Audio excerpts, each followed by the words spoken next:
আমার হাতে যে আইফোনটা রয়েছে এটা হচ্ছে অ্যাপেলের সবচেয়ে সস্তা আইফোন, কিন্তু এটার মধ্যে যে ক্যামেরাটা ব্যবহার করা হয়েছে সেম ক্যামেরাটাই কিন্তু আইফোন 16 প্রো ম্যাক্সে ইউজ করা হয়েছে এবং আইফোন 16 যে প্রসেসর ইউজ করা হয়েছে সেম প্রসেসরটাই এই ফোনেও ইউজ করা হয়েছে। হ্যাঁ, কথা বলছিলাম হচ্ছে আইফোন 16 নিয়ে, যেটার নাম হওয়ার কথা ছিল আইফোন এসি 4। এই ফোনটার নাম নিয়েও আমরা অনেক বেশি কনফিউজড ছিলাম। এই ফোনটা রিলিজ হওয়ার আগ পর্যন্ত কেউ বলতেছিল যে আইফোন এসি 2025 হবে, কেউ বলতেছিল হচ্ছে আইফোন এসি 4 হবে, আবার কেউ বলতেছিল 16 হবে। কিন্তু ফাইনালি যখন ফোনটা মার্কেটে আসে তখন আমরা দেখতে পাই এটার নাম রাখা হয়েছে আইফোন 16 এই আইফোন 16 নিয়ে আমাদের অনেক বেশি এক্সপেকটেশন ছিল, কিন্তু এই ফোনটা আমি লাস্ট 15-20 দিন ধরে ব্যবহার করতেছি, কিন্তু আমার ইউজার এক্সপিরিয়েন্সটা এতটাও ভালো না। হ্যাঁ, কোন কোন ব্যাপারে খারাপ লেগেছে সেটা তো অবশ্যই জানাবো। আপনি যদি এই ধরনের আইফোন 16 অথবা যে কোনো ইউজড কিংবা নতুন আইফোন কিনতে চান তাহলে অবশ্যই ভিজিট করতে পারেন এমকে মোবাইল পয়েন্ট। তাদের ফিজিক্যাল শপ রয়েছে বসুন্ধরা সিটিতে। তাছাড়াও বাংলাদেশের যে কোনো জায়গা থেকে চাইলে কিন্তু আপনি কুরিয়ারের মাধ্যমে তাদের কাছ থেকে যে কোনো ডিভাইস পারচেস করতে পারবেন। তাদের ব্যাপারে সকল কিছু ডিটেল আমি দিয়ে দিব ভিডিও নিচে ডেসক্রিপশন বক্সে। আপনারা যারা আজকে প্রথমবারের মতো এই ধরনের আইফোন দেখতেছেন তাদেরকে বলি যে আইফোনের কিন্তু একটা এসি লাইন আপ ছিল, যেটার মধ্যে হচ্ছে যে তারা বাজেট ফোনগুলো বানিয়ে থাকতো, কিন্তু এইটাই হচ্ছে যে 25 সালের একটা বাজেট ফোন, যার কারণে এটার ব্যাক সাইডে কিন্তু সিঙ্গেল একটা ক্যামেরা ইউজ করা হয়েছে।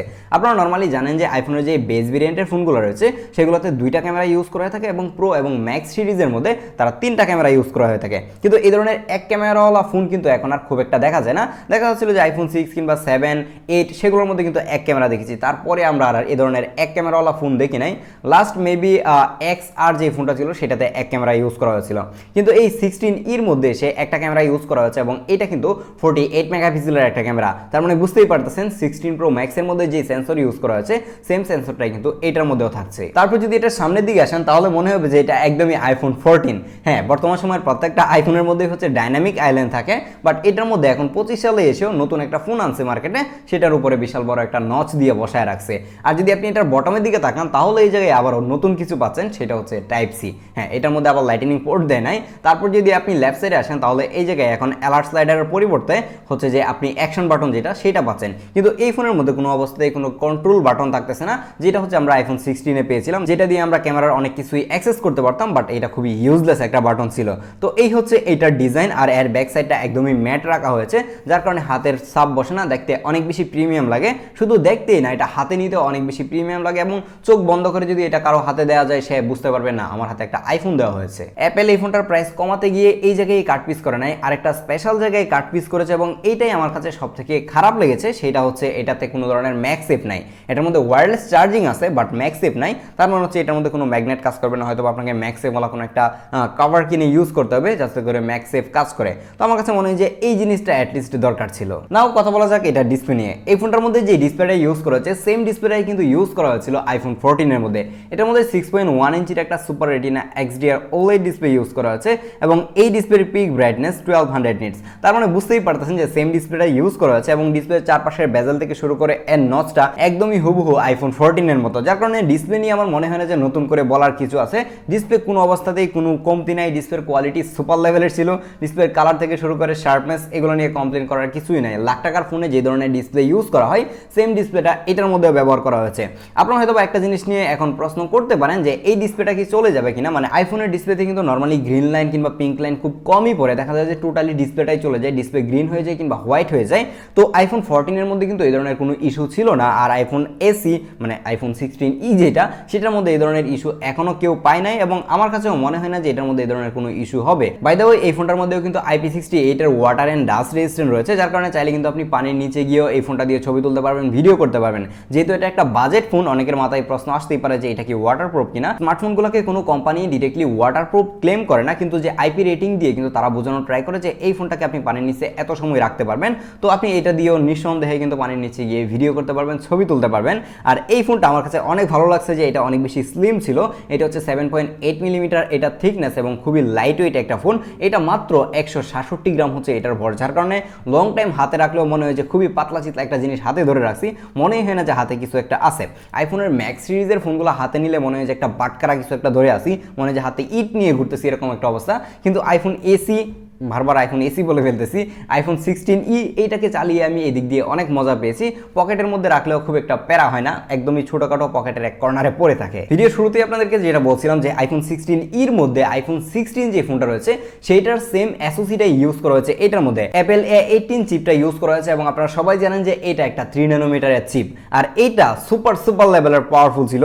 এইরকম কম টাকার ফোন, মানে কম টাকা বলতে তো মানে আইফোনের সাথে তুলনা করতে গেলে এটার প্রাইস কমই বলতে হবে, মানে আপনি যদি আইফোন 16 এর সাথে কম্পেয়ার করেন তাহলে এটার প্রাইস অলমোস্ট 20,000 টাকার মতো কম। তো 20,000 টাকা কম দিয়ে আপনি একদমই সেম আইফোন 16 এর মতো পারফরমেন্স পাচ্ছেন। আমি আবার 16 প্রো এর কথা বলতেছি না কিংবা প্রো ম্যাক্স এর কথা বলতেছি না, 16 যে ভেজ ভেরিয়েন্টটা রয়েছে সেটার কথা বলতেছি, সেটার সাথে এটার পারফরমেন্স একদমই সিমিলার ছিল, কোনো অবস্থাতে এই পারফরমেন্সের ডিফারেন্স আপনি খুঁজে পাবেন না। এই ফোনটার মধ্যে আপনি যে কোনো ধরনের গেম অনায়াসে প্লে করতে পারবেন, একদমই বাটার স্মুথলি চলবে। কিন্তু এই জায়গায় প্রশ্ন হচ্ছে যে এই 60 হার্জের একটা ডিসপ্লের মধ্যে আপনি তো হাই এফপিএস এ গেমিং করতে পারবেন না, আপনাকে অবশ্যই 60 এফপিএস পর্যন্ত লিমিটেড থাকতে হবে। তার উপরে এটার মধ্যে যেহেতু 6.1 ইঞ্চির একটা স্ক্রিন ইউজ করা হচ্ছে, যার কারণে গেমিং এক্সপিরিয়েন্সটা খুব বেশি একটা ভালো ছিল না। দেখা যায় যে এটাতে পাওয়ারফুল এসওসি রয়েছে, কিন্তু এই ফোনটা দিয়ে যখন একটু লং টাইম গেমিং করা যাচ্ছিল ফোনটা মোটামুটি ভালোই হিট হচ্ছিল। হিট হওয়ার পরে দেখা যায় যে হালকা পারফরমেন্স ড্রপ করে, বাট অন্যান্য ফোনের মতো যে ওভার হিটের কারণে অনেক বেশি ধাপ করে পারফরমেন্স কমে গেছে ব্যাপারটা এমন আমি দেখি নাই। এটা দিয়ে আমি গেমিং করে দেখেছি যে লং টাইম গেমিং করা যাচ্ছিল। যাদের ছোট স্ক্রিনের মধ্যে গেমিং করতে কোনো ধরনের প্রবলেম হয় না তারা কিন্তু চাইলে অনায়াসে এটা নিতে পারেন, যে কোনো ধরনের গেম আপনি প্লে করতে পারবেন। আর বুঝতেই পারতেছেন এই ফোনটা যদি রেগুলার লাইফে ইউজ করেন তাহলে পারফরমেন্স নিয়ে আপনাকে অ্যাটলিস্ট ভাবতে হবে না। এই সময় এসে যদি এই ফোনটা আপনি নতুন কিনেন তাহলে অনায়াসে আপনি আরও 5 থেকে 7 বছর এটা থেকে ভালো একটা সাপোর্ট পাবেন, এবং 5-7 বছরের মধ্যে মনে হয় না যে এই ফোনটা আপনার কাছে একবারও ল্যাগ হ্যাং করবে। IPhone 16e out of the box কিন্তু iOS 18 এ আসছে, তার মানে হচ্ছে এই ফোনটার মধ্যে আপনি 5-7 বছর সফটওয়্যার আপডেট পাচ্ছেন। আপনি যদি সেম প্রাইস দেখে এই সময় এসে আইফোন 14 কিনেন, এটার সাথে কিন্তু সফটওয়্যার আপডেটে এসে কুলাইতে পারবে না। আপনি যদি আইফোন 14 নেন দেখা যাবে যে আইফোন 14 আরও 2-3 বছর আগেই কিন্তু সফটওয়্যার আপডেট অফ হয়ে যাবে। যেমন এখন iOS 19 আসতেছে, এটা কিন্তু আইফোন 11 পর্যন্তই পাবে, মানে আইফোন 11 এর আগে যে ফোনগুলো রয়েছে XS Max কিংবা XS এই ফোনগুলোতে কিন্তু iOS 19 এর কোনো সফটওয়্যার আপডেট থাকছে না। তো লং টাইম সফটওয়্যার আপডেট পাওয়ার জন্য হলেও আমার কাছে মনে হয় যে এই আইফোন 16e টা একটা বেস্ট চয়েস হতে পারে। নাও কথা বলা যাক এটার স্পেশাল জিনিস, হ্যাঁ স্পেশালি তো বলবো এটাকে, যেহেতু সিঙ্গেল একটা ক্যামেরা ইউজ করা হয়েছে। এই সময়ে এসে অলমোস্ট লাখ টাকা দিয়ে আপনি একটা ফোন কিনবেন, বাট ক্যামেরা মাত্র একটা, কিন্তু এই ক্যামেরাটা একটা হলেও এটা খুবই পাওয়ারফুল ছিল। অ্যান্ড্রয়েড মার্কেটে যদি আপনি এখন 10-15 হাজার টাকা দিয়ে একটা ফোন কিনেন সেটার মধ্যে 3টা 4টা 5টা ক্যামেরা বসায় রাখে, বাট লাখ টাকার ফোনে আইফোন একটা ক্যামেরা ইউজ করছে, কিন্তু সেই ক্যামেরাটা অনেক বেশি ইউজফুল ছিল, এবং আপনি যদি এটা ইউজ করেন তখনই বুঝতে পারবেন।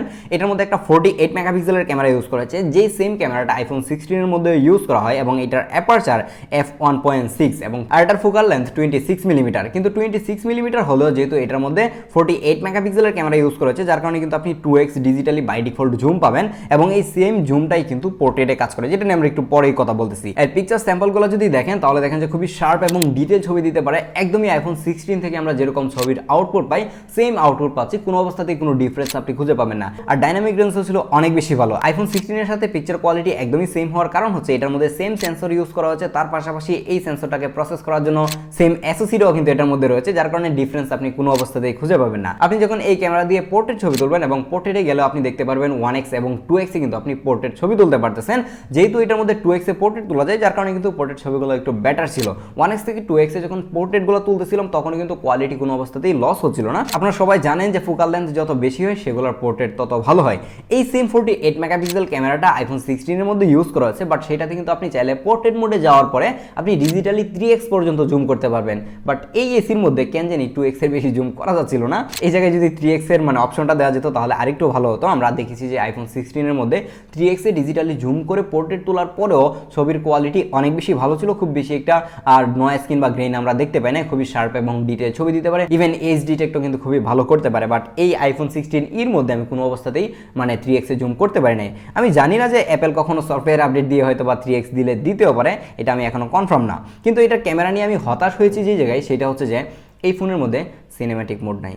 এই জায়গায় আমি শুধু হতাশই না, আমি অবাক হলাম যে অলমোস্ট লাখ টাকা দিয়ে একটা ফোন কিনতেছেন যেটার প্রাইস আইফোন 14 এর মতো, কিন্তু এটার মধ্যে আপনি কোনো ধরনের সিনেম্যাটিক মোড পাচ্ছেন না। আইফোন 14 দিয়েও কিন্তু 4K 30 fps এ সিনেম্যাটিক মোডে ভিডিও করা যায়। আমি ভাবছিলাম এই আইফোন 16e টা যখন আসবে তখন আমি নিজের পার্সোনাল ডিভাইস হিসেবে এটাকে কিনবো জাস্ট আমার ভিডিও করার জন্য। তো যখন দেখলাম যে এটাতে সিনেম্যাটিক মোড নাই তখন আর এটা নিয়ে ভাবার মতো সময় আমার কাছে হয়ে ওঠে নাই। তো এটা যেহেতু সিনেম্যাটিক মোড নাই, এটার মেইন লেন্স দিয়ে আপনি 4K 60 fps এ ভিডিও রেকর্ড করতে পারবেন। তো চলুন এটার একটা ভিডিও স্যাম্পল দেখি, তাহলে আইডিয়া আইডিয়া করতে পারবেন যে এটা দিয়ে কতটুকু ভালো আপনি ভিডিও করতে পারবেন। আমি এখন চলে এসেছি এরা অফ টেকনোর ইভেন্টে, যেখানে সাউথ এশিয়ার সবচেয়ে বড় ফ্ল্যাগশিপ আউটলেট ওপেন করতে যাচ্ছে টেকনো। তো চলুন ভিতরে গিয়ে দেখি টেকনোর এই ফ্ল্যাগশিপ আউটলেটে আমরা কি পাচ্ছি, তার পাশাপাশি আপনাদেরকে এক্সপিরিয়েন্স করে দেখাবো টেকনোর যে এআই প্রোডাক্টগুলো রয়েছে সেগুলো। এখন আসি এর ফ্রন্ট ক্যামেরাতে। এই জায়গায় একটা 12 মেগাপিক্সেলের ক্যামেরা ইউজ করা আছে এবং এটার ছবিও ছিল অসাধারণ, খুবই শার্প এবং ডিটেল ছবি দিতে পারে। ইভেন এটা দিয়ে যখন পোর্ট্রেট ছবি নিচ্ছিলাম, পোর্ট্রেটের এইচ ডিটেক্টও খুবই ভালো করতে পারে। যেহেতু এটাতে A18 চিপ ইউজ করা হয়েছে, যার কারণে এটার আইএসপি নিয়ে কথা বলার মতো কিছু নয়। এটার আইএসপি খুবই ভালো, যার কারণে ইমেজটা খুব ভালোভাবে প্রসেস করতে পারে, যার কারণে সেলফি ক্যামেরা থেকেও আইফোন 16 এর মতোই আউটপুট পাচ্ছিলাম। এই ধরনের পিচি আইফোনগুলো মানুষজন কিনতে না চাওয়ার অন্যতম কারণ হচ্ছে এটার ব্যাটারি ব্যাকআপ। আমি লাস্ট 15-20 দিন ধরে এই ফোনটা ইউজ করে অবাক হলাম এটার ব্যাটারি ব্যাকআপ দেখে, যেরকম পিচি একটা ফোন থেকে এত লম্বা সময় ধরে কিভাবে ব্যাটারি ব্যাকআপ দেয়। এই ফোনটার মধ্যে ব্যাটারি হিসেবে ইউজ করা হয়েছে 4005 mAh এর একটা ব্যাটারি। আর একটা ব্যাপার আপনাদেরকে একটু বলে রাখি, আমি হচ্ছে গতকালকেই একটা ইভেন্ট থেকে আসি, টেকনোর ইভেন্ট ছিল। সেই ইভেন্টের যত ভিডিও আমি করেছি প্রত্যেকটা ভিডিও কিন্তু রেকর্ড করা হয়েছে এই 16E দিয়ে, এবং বুঝতেই পারতেছেন একটা ইভেন্টে গেলে কতটুকু ভিডিও করা হয়। মোটামুটি বলতে পারেন যে 4-5 ঘন্টার মতো ভিডিও করা হয়েছে। আমি শিওর এক্স্যাক্টলি বলতে পারবো না, 3-4 ঘন্টা তো মিনিমাম হবে। 3-4 ঘন্টা ক্যামেরা অন রেখেও এটা দিয়ে ভিডিও করতে পারতেছিলাম, ফোন অফ হচ্ছিল না। এবং আমি বাসায় এসেও দেখি এটার মধ্যে 30% চার্জ রয়ে গেছে। তখনই আমি অবাক হলাম যে 4000 mAh এর একটা ব্যাটারি দিয়ে এত লম্বা সময় ধরে ব্যাটারি ব্যাকআপ কিভাবে দেয়। এর অন্যতম কারণ হচ্ছে যে এটাতে A18 চিপ ইউজ করা হয়েছে এবং এই চিপটা একটা 3 ন্যানোমিটারের চিপ। আপনারা জানেন যে চিপের ট্রানজিস্টারগুলো যত ছোট হবে তত বেশি পাওয়ার এফিশিয়েন্ট হবে, যার কারণেই কিন্তু এটা থেকে আমি লম্বা সময় ধরে ব্যাটারি ব্যাকআপ পাচ্ছিলাম। যারা ব্যাটারি ব্যাকআপের জন্য চিন্তা করতেছেন, আমি বলবো যে ব্যাটারি ব্যাকআপ আপনি টপ নচ লেভেলের পাবেন। আইফোন 14 কিংবা 15 থেকে অনেক বেশি ব্যাটারি ব্যাকআপ দেয় হচ্ছে এই ফোনটা। ভিডিও শুরুর দিক দিয়ে আপনাদেরকে যেটা বলছিলাম যে এই ফোনটার মধ্যে ওয়্যারলেস চার্জিং সাপোর্ট করে, বাট এটার মধ্যে কোনো ধরনের ম্যাগসেফ নাই। এই জায়গায় শুধু কাটপিস করে নাই, এটার ওয়্যারলেস চার্জারটাও কিন্তু স্লো। এটার মধ্যে মাত্র 7.5 ওয়াট দিয়ে আপনি ওয়্যারলেসলি চার্জ করতে পারবেন। দেখা যাচ্ছে যে আইফোন 14 এর মধ্যেও 15 ওয়াট পর্যন্ত ওয়্যারলেস চার্জ সাপোর্ট করে। তো এটাকে যখন আপনি ওয়্যারলেসলি চার্জ করবেন, তখন আমার মনে হয় যে ওয়্যারলেসলি চার্জে দিয়ে আপনাকে ঘুমিয়ে যেতে হবে এই ফোনটা চার্জ হওয়া পর্যন্ত। তো সেই জায়গায় আমার কাছে মনে হয় না যে এটাকে আসলে ওয়্যারলেসলি কেউ চার্জ করবে, যেহেতু এটাতে টাইপ সি রয়েছে। ধূপধাপ যে কোনো চার্জারের মধ্যে লাগাই দিয়ে এটাকে চার্জ করা যাবে। তো এখন ফাইনালি কথা হচ্ছে এই 16E-টা 75,000 টাকা খরচ করে কিনবেন কিনা। আমার কাছে অ্যাটলিস্ট মনে হয় না যে এত টাকা দিয়ে এই ফোনটা কেনা উচিত হবে। আপনি কিছু টাকা অ্যাড করে আইফোন 15টা নিতে পারেন, যেটা এই ফোন থেকে অনেক দিক দিয়ে এগিয়ে আছে। হ্যাঁ, এখন আপনি বলতে পারেন যে এটার মধ্যে তো A18 ইউজ করা হয়েছে, সেটার মধ্যে 1 বছরের ওল্ডার চিপ ইউজ করা হয়েছে। 1 বছর ওল্ডার হলেও আপনি পারফরমেন্সের যে ডিফারেন্সটা সেটা খুব বেশি একটা দেখতে পাবেন না, একদমই স্লাইটলি ডিফারেন্স, যেটা হয়তো আপনি সাইড বাই সাইড যদি ইউজ না করেন তাহলে বুঝতেও পারবেন না। অনেকেই হয়তো সাইড বাই সাইড ইউজ করেও আর পারফরমেন্সের ডিফারেন্সটা খুঁজে পাবে না। তো সেই জায়গায় আমার কাছে মনে হচ্ছে যে আইফোন 15 যেটা রয়েছে সেইটা এটা থেকে অ্যাটলিস্ট বেটার। তো দেখা হচ্ছে পরবর্তী ভিডিওতে, এবং পরবর্তীতে কি নিয়ে ভিডিও দেখতে চান সেটা চাইলে কমেন্ট করতে পারেন। আল্লাহ হাফেজ।